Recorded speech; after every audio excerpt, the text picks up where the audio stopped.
Hi, folks, and welcome to the Gold Hoops and God podcast. I'm your host, Dr. Guerra, and today I have a fantastic guest. I'm here with Carla Santamaria. Hi, Carla. Hello. Thank you for having me. Yay. Thank you for being here today. So I'm super excited to talk with Carla, and we'll dive right in. We'll get into it. So each week on the podcast, I always like to start off with talking about culture and identity, especially because even the term Latina or Hispanic or Latine, it's so broad and people feel different ways about it, right? I actually just saw a clip de Dolores Huerta of United Farm Workers fame, and she was not a big fan, very interesting. She had feelings about those terms, right? And so that is to say that these terms are loaded in a way, right? Like they mean a lot of things to a lot of different people. And so I always like to ask my guests, like, how do you see yourself, right? Like, how do you like to self-identify? Thank you so much for asking that, because just like Honduras, like I am from Honduras, but the thing is, I'm also from Miami. Like depending on the context, you're like, oh, where are you from? Like, oh, I'm from Miami, but like, oh, where are you from? I'm from Honduras.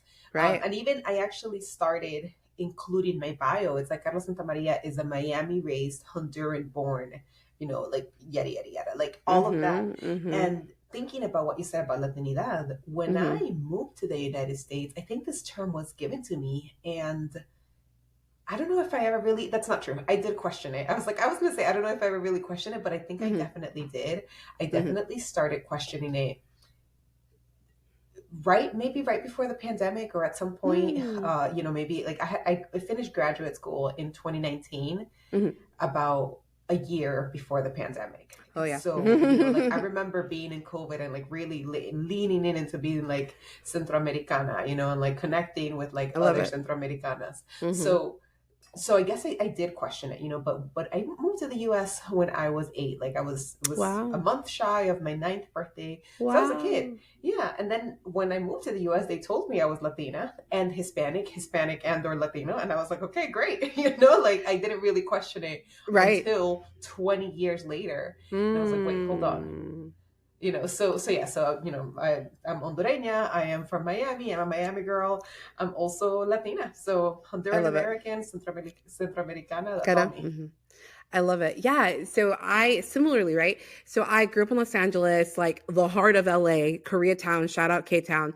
That's a thing, right? And so identity, right? So it's not only, thank you for mentioning that. So it's not only the cultural identity, but it's also the culture of a city, of a town, of a state, right?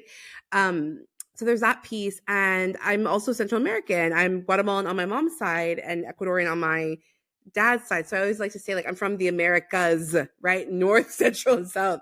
Nice.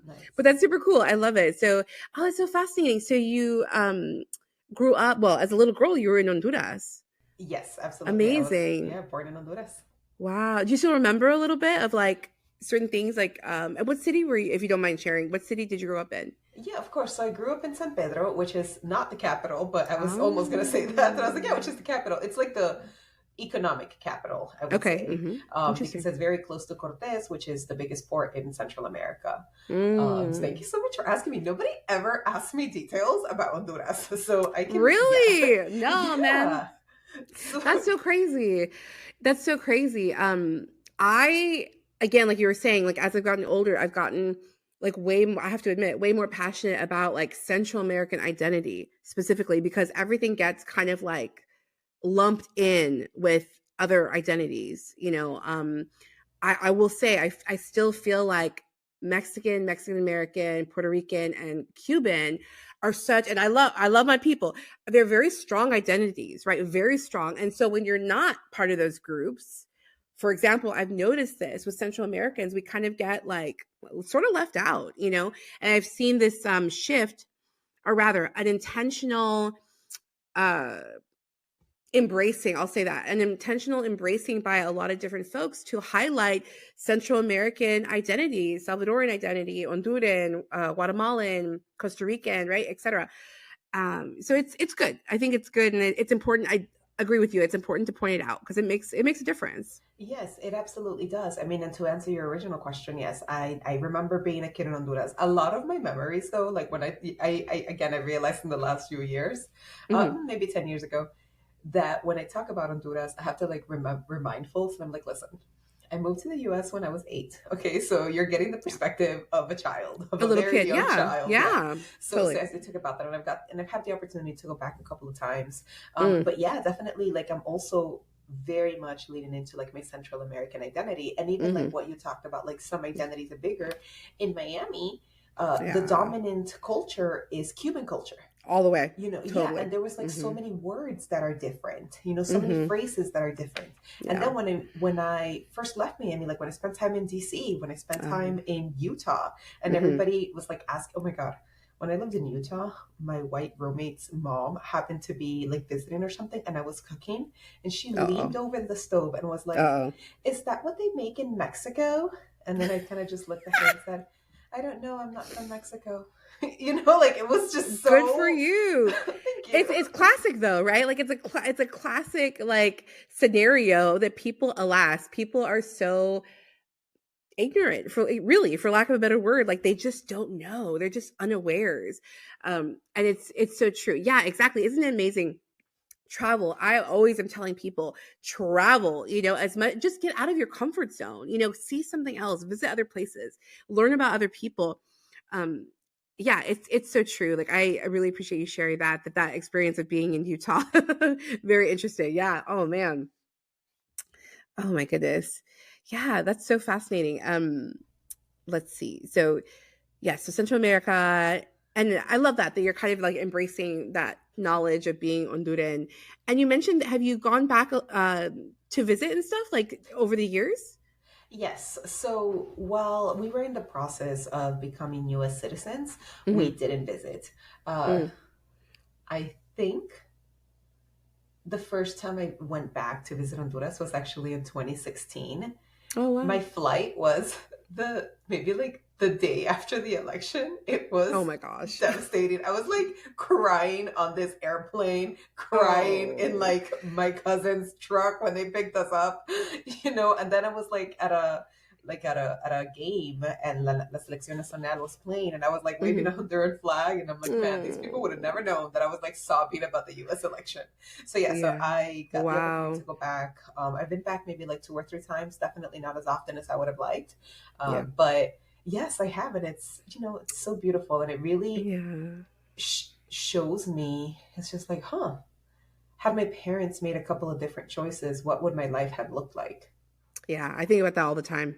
I totally think about that all the time. Like, what would my life have looked like if they hadn't left, right? Or my grandparents hadn't left, vice versa, right? Um, it's interesting. It's really, really interesting. Something that I find fascinating too is how like a lot of oh, I guess like our generation or even like the parent generation, many people like once they retire or they're getting ready to retire, they go back Hmm. or they buy like a second, like a second little home or apartment or something to go in the plans of going back, right? It's almost like, okay, we did the US thing, our kids are good, they're growing, they went to school, they did all that stuff, and now we're going to go home. It's so fascinating. I've seen that pattern quite a bit. It was a lot of different communities, but especially with like Latin American, Caribbean families. Yeah, absolutely. I also think it might be. I mean, I guess it depends, or at least in my experience, my Hmm. parents were very young when they started their family. Mm. They ultimately got divorced. My mom married somebody else, Mm. and what's actually funny, and sorry, mom, for putting your business out there, but it was actually somebody that she knew in high school, and so they reconnected after her divorce, and then Oh, he moved wow. to the U.S. to marry my mom. And I think if I were to Interesting. ask each of them, like, hey, Mhm, where do you see your golden years? My mom would be mhm, like, here in the US, con mis hijas, mhm. And With my then kids, of her course, yeah. husband, yeah. And then her husband would say, like, in Honduras. So I don't know. I Oh, mean, interesting, yeah. I'm going to ask them, Yeah, not. yeah. I'm going to be, oh, let me just stir some drama. No, I'm just kidding. Right, right, right, But right, right. yeah, like, I think. Yeah, and so I think to your original point, it might, Mhm, at least in my experience, it might be tied to at what age they came to the United States. Yes, You know, yes, like yes. my mom and my dad came to the US in their 20s Wow. versus, a decade and a half later, my Yeah. mom's current husband came to the US. So, I think it It just depends. depends. Totally. Yeah, totally. My dad came to the US from Ecuador. It's funny, originally originally to visit his mom and his younger siblings, but he met like the neighbor family, the family that lived across the street, which was my mom's family that she grew, her parents and siblings and stuff.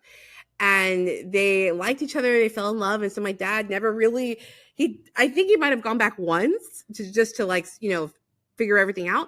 But that was it. They fell in love and they got married, and then I came along and my brother came along. He Yeah, it's fascinating.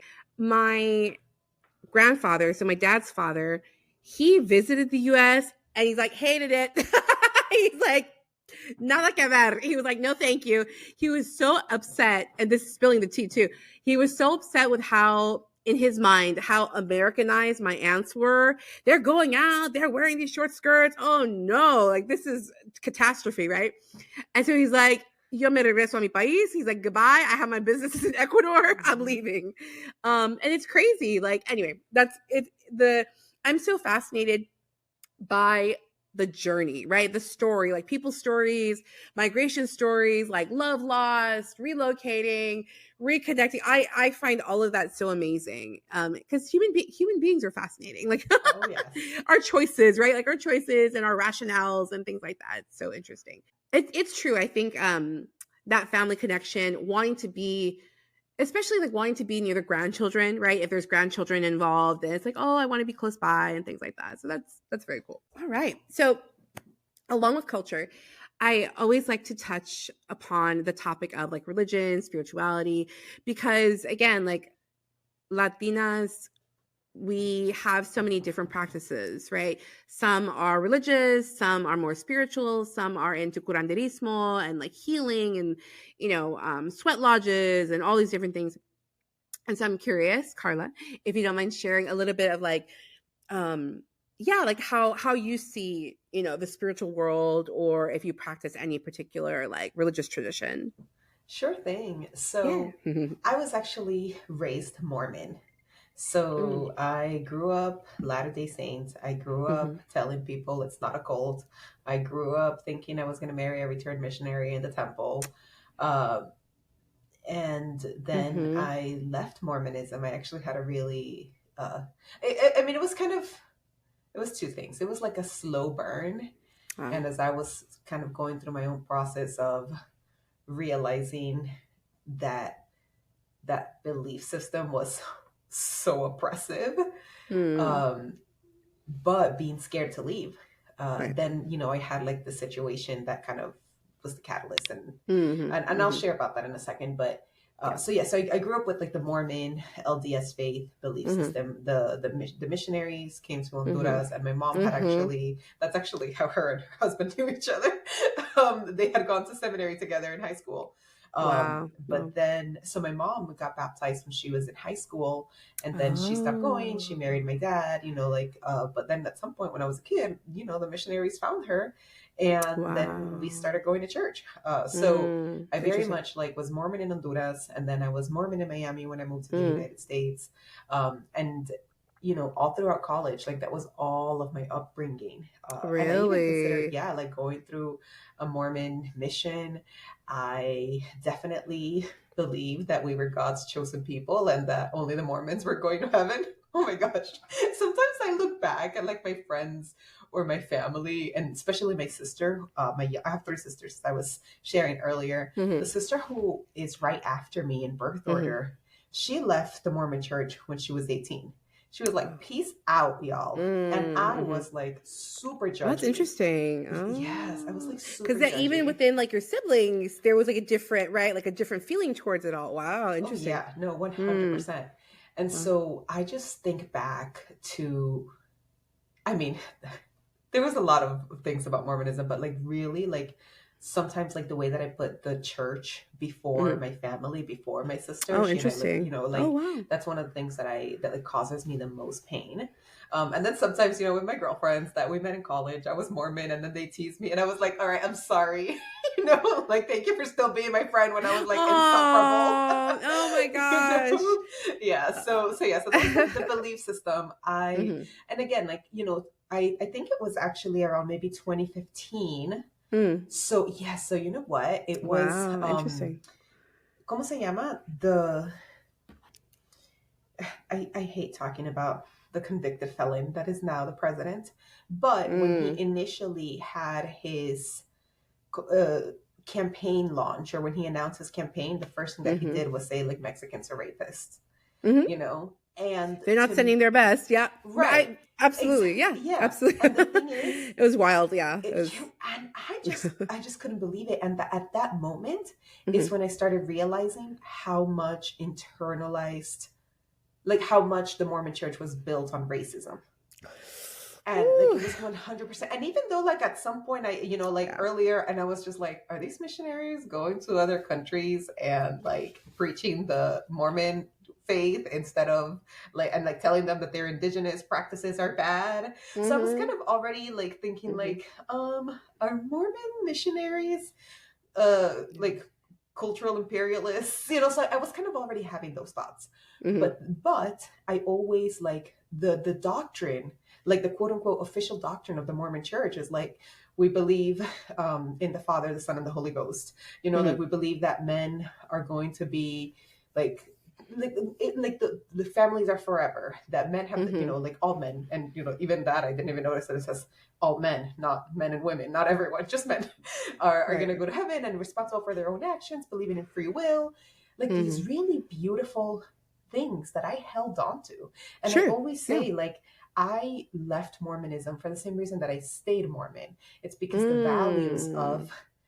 values of being kind, like being Yeah. charitable, being Yeah. Christ-like, the way that Christ is written in the Bible. Like Mm-hmm. I think those values are beautiful, Totally. but in practice, the Yeah. Mormon church is like so corrupt and so like it's oppressive, and it's designed to protect sexual predators. So in 2015 is when I was Mm. started having like seeing all the racism and like all these people, and I'm like, hold on, how are you Yeah. supporting this literal rapist while you are Uh, saying that you believe in like saving yourself until marriage and mm-hmm. whatnot, and Right. Right. like Right. and Yeah. it just was so baffling to me because he is so anti-Christ like, and like it was just so contradictory to the teachings of Yeah. Christ as I understood Christ. Yeah. And anyway, so fast forward to 2017, I actually ended up being harassed and stalked by a fellow congregant. It's Oh kind of no. horrible. It was kind of Oh. awful. When I turned to my leaders, they turned their backs on me. They were Mm. like, They it blamed was, you. yes. Oh They my flipped God. it on you. Yeah. Yeah. 100%. Yep. Yeah. So that is, yeah. Yeah. But you know Victim what? That blaming. wasn't Oh my even gosh. 100%. It's Like the that's worst. when I realized how oppressive it was. Yeah. I ended up That's writing my terrible. entire master's thesis on my religious affiliation. I have like, Wow. yeah, so it was a lot, but it had Well, been a good for you slow though. You burn. know what I Thank mean? you. For taking the opportunity in other words, like from an academic standpoint, to be like, no, I'm gonna dive in. I'm gonna unpack this right now. Like there's more to the story, right? That's really powerful. Good for you, 100%. Carla. Good for you. Thank you so much. Yeah. Yes, it really, as like difficult as it was, Mm-hmm. it really gave me language, because Mm-hmm. it's like what was I was experiencing, it was like the loss of faith, the loss of community, Yes. and I remember Yeah. that slow burn. At some point I remember thinking like, if this isn't true, and not true as in like true or false, but true as in like the truth, Mm-hmm. then my entire life is a lie. And I Mm. remember Yeah. not wanting to like stop believing.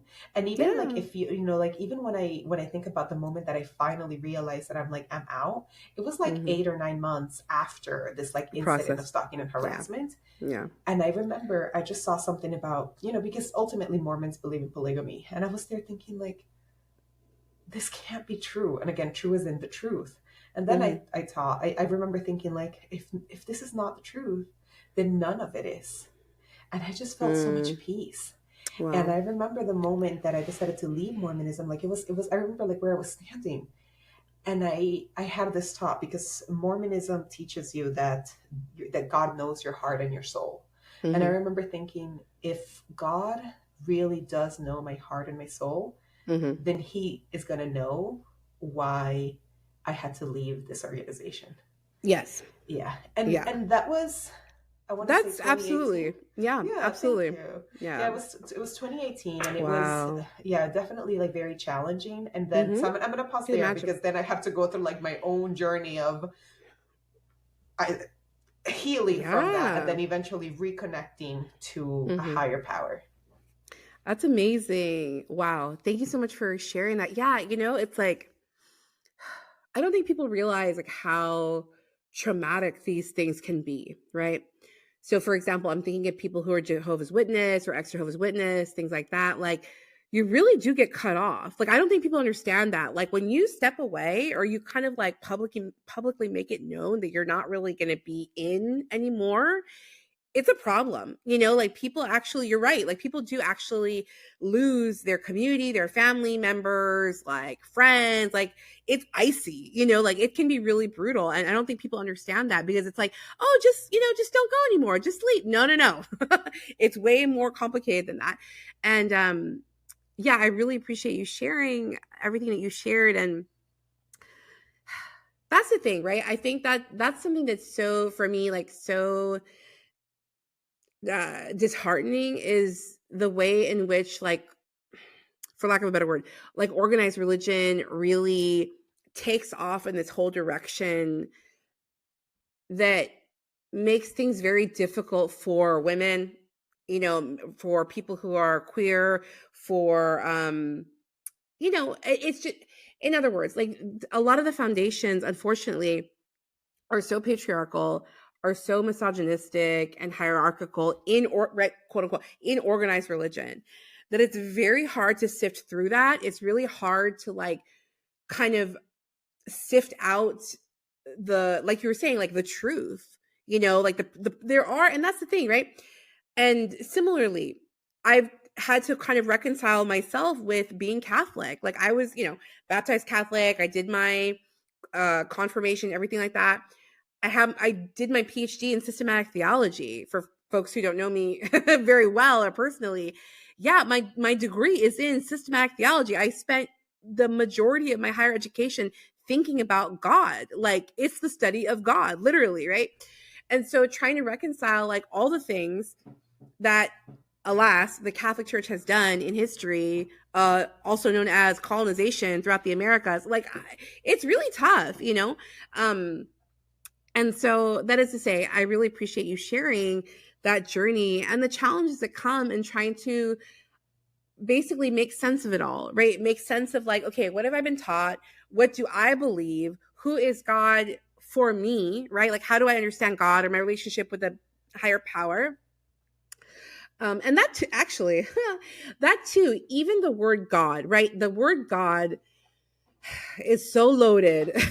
Speaking of Yes. loaded terms, right? Like, I feel like if we did a poll of 500 people, define God, what does God mean to you? We would get 500 answers. Like, I don't think anybody has the exact precise definition that I don't think that because all of us are different, right? Like all of us have had these different lived experiences, different childhoods, different education, that it's so much more complicated than that. So Yes, I really 100%. appreciate you sharing. Of course, yeah, happy to. And it's so interesting because when you said if we were to ask 500 people, I really thought you were going to say like what, like 499 of them are going to say like he. And it's so interesting because even as I was telling my story, and I was like, I don't use the pronoun he for God I anymore. try not to. Like, and Yeah. what you said, like, Yeah.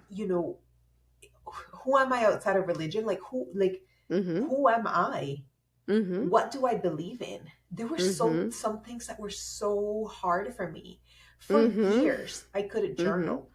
I couldn't journal because Oh wow. Mormonism teaches you that you need to journal and it's so important. And I was like, no, like Wow. F that. Oh, I'm I not see, I gonna see, I see. journal, you know. So you're pushing And back against the journaling. I see, I see. Mm-hmm. yes, I was Mm-hmm. pushing back because I was like, I'm not gonna do it because that's a Mormon thing. You were Like I feeling didn't, forced. Yeah. yeah, I Yeah. was like Mm-hmm.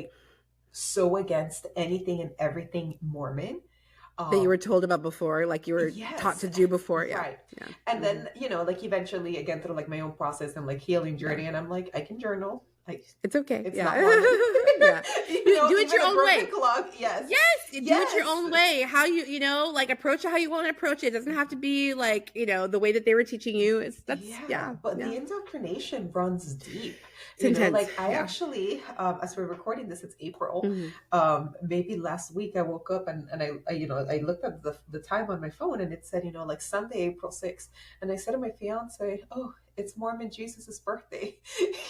Like it's something so random as looking at the date and What? Oh my thinking, yeah, I'm gosh. pretty sure that the Mormons think that Jesus was born on April 6th. But anyway, I don't Oh know my why. goodness. So it's yes, so random. Like it is, Oh and again, man. like even the things of like white supremacy. Like I'll be watching. I remember I was watching some show, and they showed like the antagonist. They were a white supremacist group, and they were singing Mm. "Battle Hymn of the Republic," and I'm like, I know that hymn in two languages. Like, why am I knowing this white Oh, supremacist interesting. anthem in English and Wow. in Spanish? Yeah, so Wow. indoctrination, yeah, like indoctrination That's and white super interesting. supremacy, totally Hmm. deep. But, as again, like I left and I think I would say, very firmly atheist for about a year. Mm. Hmm. And then, I realized, and I was like, actually, I don't think I was atheist. I think I was definitely agnostic. I remember sharing with someone who was atheist, and I was like, I can't be sure that there's nothing out there because I know what it's like to be sure of what higher power looks like and then Hmm. have that Hmm. truth be ripped away. So I really Right. can't be sure of anything, like Yes, so that was kind of my seriously. conclusion. Seriously. Yeah, it's really interesting. Like I mentioned, I was raised Catholic, but I actually have people in my life that are Mormon, like they're practicing Mormon. And so, right, so I also, shall we say, I also have to like leave room and be respectful. Do you know what I mean? Because like Mhm. they're right. Does that mean, I think you'll know where I'm going with this.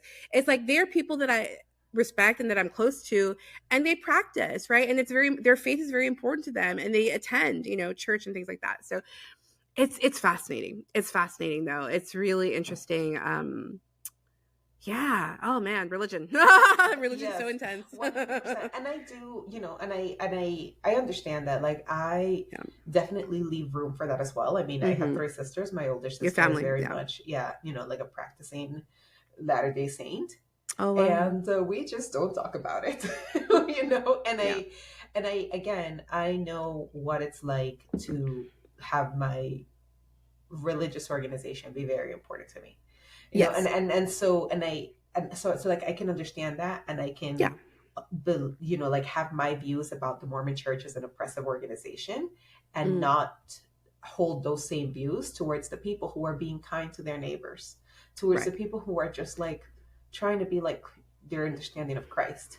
You know Yeah. what I mean? Exactly. Now, don't get me wrong, like the Trump supporting like Mormons, I'm like, I got another thing to say to you. Sorry. This is, different It's tough. ideologies. Yeah. But anyway, yeah, It I is. also Yeah. hold space for that. Yeah. I mean, unfortunately, and I think this is kind of, I mean, it's there in a lot of the major denominations, the Christian denominations. Like the white supremacy is there, like it's Oh yeah. there, and not very hidden either. Like it doesn't take much to scope it out. Like it's very much active. And that's, again, like very disheartening, because I don't think that Jesus would actually hate other people of different religions or other races and things like that. So Right. No, yeah. I agree. I think that Jesus as written in the New Testament Mm. is a pretty cool dude. I agree. Yeah. I Yeah, agree. I agree. right. And and You the thing that know? is so baffling about that is that like this figure of Christ would be a Hmm. radical leftist in Yes. today's In US today's, yeah, politics. yes, yes, yes, And yes. it's like this is a Palestinian man. You know what I mean? Hmm. This is a political refugee. This is somebody who gave to the poor, who like supported Hmm. them instead of giving money Yeah. to billionaires. So Yeah, and again, I know that like the Bible isn't necessarily, at least for me, like not necessarily a source of truth. But even if you read at this text, I'm just like, Hmm. where? And I look around, not just at the Mormons, but a lot of like religious fundamentalists that have aligned themselves with white supremacy. Yeah, And I'm just like, yeah. where is the Christ in your Christianity? Right. Exactly.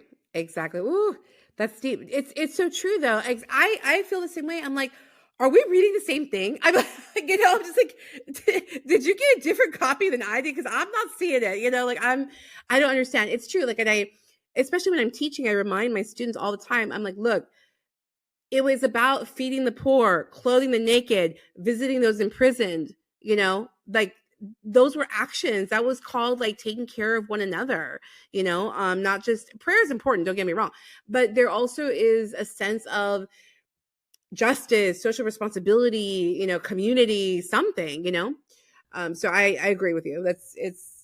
Yeah, yeah. Also, I It's love that fascinating. you said that you spent your entire like doctorate like reading or studying about God, and I'm like, yeah, because it's Yeah. like I've also like I've Yeah. lived this, and like I also it was my master's degree, but I very much Yeah. studied religion as a concept, Yeah. so yeah, it's very interesting. Yeah, exactly. It's so true. It's like that's one thing for sure. It's like I know what I'm talking about in terms of like Catholicism Yes, at you base, do. like at the very least, like I do know what I'm talking about. Um and so it's good. It's actually served me well even in teaching like ethnic studies, Central American studies, because religion is so influential in our culture, right? Like what, and I make it clear. I'm like, I'm not saying people are practicing. I'm not saying everybody is religious. I'm not saying everybody's going to church every weekend. No, I'm saying culturally, we are deeply, deeply influenced by Christianity, you know? Mhm. And so in terms of like looking at the history and things like that, it's cool. Like, for example, like when we're talking about El Salvador, and you can't talk about El Salvador and the Civil War and that time period and not talk about Archbishop Saint, actually now Archbishop Oscar Romero. Like it's all connected, right? So it's fun. It's cool. Yeah, absolutely. Yay. Oh my gosh. This has been lovely, Carla. Thank you. So Thank you as so we much. are, yeah, this is super cool. This is amazing. And thank you for sharing so much about your um, experience growing up, and also your experience with religion, because I know that can be a little bit, it's personal, and I appreciate you sharing what you have shared today. So as we are wrapping up our session, I want to ask this question. So I love to ask my guests about their inner nina. I'm big on this, right? Like, so I think that for us adults, it's so important to honor the inner child, to do things that make our inner child happy, and also, to share wisdom, right? To either share wisdom for young Latinas today, or even like what we would have liked to have known when we were a little kid. So I will ask you that question. Like, what advice would you like to give? Either you can talk about both, and either advice for little Carla or just advice in general for young Latinas today. This is a lot. And it's interesting because I've spent the last few weeks kind of in a spring Mm, after like a very long winter. mm-hmm, And I've been feeling this need to reconnect with myself and recreate and like create. And even just yesterday, I was working on a manifestation bingo card. oh, cool. So yeah, so I think I talked a lot about That's like my fun. religious upbringing, but I think where I am Yeah. right now, like I know that there is a higher power. I Mm-hmm. don't know what that higher power looks like, like, and sometimes like when I pray, I address a non-binary creator of all beings, Sure. like Yeah. it's Totally. yeah. But anyway, as I was working on this manifestation bingo, I I got the idea from my friend Dr. Norma Reyes. Her platform is like the Manifesting Latina. So I went to her workshop, and she gave us a online, and it was like no, like I Mm-hmm. knew that I was called to do this by hand. Like that's what I've Uh-huh. been feeling like connected, Yeah. and so I worked on it, and then I sent her a picture, and I told her, like at first I would like my perfectionism and criticism was getting the best of me, Mm-hmm. but. I'm so glad that I learned that I let like my inner child, that little girl that just wanted to like play with To markers and play. color, like I let her Yeah. take the lead, and it Oh, was I like love actually really fun. it.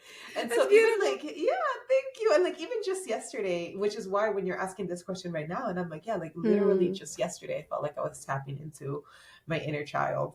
And so, in the grand scheme of things, like I feel like there's a lot of things that I would want to tell her, like Mm-hmm.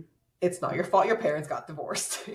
Like all these things that Oh, kids man. take on, like I Yeah. just want to tell her, like, it's not your fault. Like, what, So just apply heavy. that in general. Yeah. Like Yeah. as the parentified child, I want to tell Mm-hmm. her that a lot. It's not your fault, just like Mm-hmm. as a blanket stamp in a lot of things. Mm-hmm. Mm-hmm. um Wow. and like Yeah. trust your intuition. I wish I could tell her Mm-hmm. that too. Huge. Yeah. Totally. But Mm-hmm. like, but if I think about like what's actually making a difference in my life right now, and what is something that is concrete, like an Mm-hmm. action that she could take, I'd just be like, play. It's okay to play. It's Mm. okay to have fun. Oh. It's okay to color. It's okay to be, like to be silly, it's okay to be a kid, So Mm. that's definitely what I would tell Wow. her. Oh, it's beautiful. I love it. That's so amazing. It's true. I agree with you. So I think similarly, I feel like I had to grow up very fast. I feel like I was, parentified quite a bit because I'm the oldest daughter.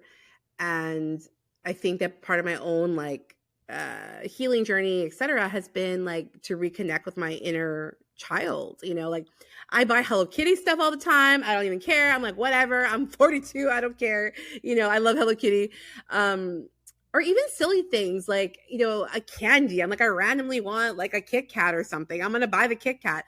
Things like that. It's true. Like coloring. I love coloring books. It's amazing because it's so healing, and I'm so glad that you mentioned intuition. I'm so glad that you took that initiative to work on the manifestation bingo, like on paper, like in a more physical form, versus like the screen or a virtual Digital, yeah. Hmm. digital image. Yeah. So that's so cool. I love it. Aw, thank you, Carla. Thank you. And yes, Yay! yeah, I mean, honestly, if you were to like look around my office, do you see all this pink? Do you see I the love pink it. shirt I'm wearing? Like it's all I love it. pink. So cute. And again, and that Good is for also you. like part of my healing, like when I Yeah. moved into my house, not the Mhm. first Halloween because we were still like unpacking, but the second Halloween, I decorated my entire house for I love Halloween. it. And I I was love like, it. this feels so healing to my inner child. So yeah, I so love that's what I it. would say to me as a young person or anybody who is listening. Like it's okay to play, it's okay to have fun, it's Mhm. okay to like to just be creative and do Yeah. these things that we normally only allow children to do, Yeah, because it is so absolutely. healing. It is so healing. It's so important. You know what I mean? Like I think that all of us are so many of us, right, are so caught up in the grind, right? Caught up in the capitalism, right?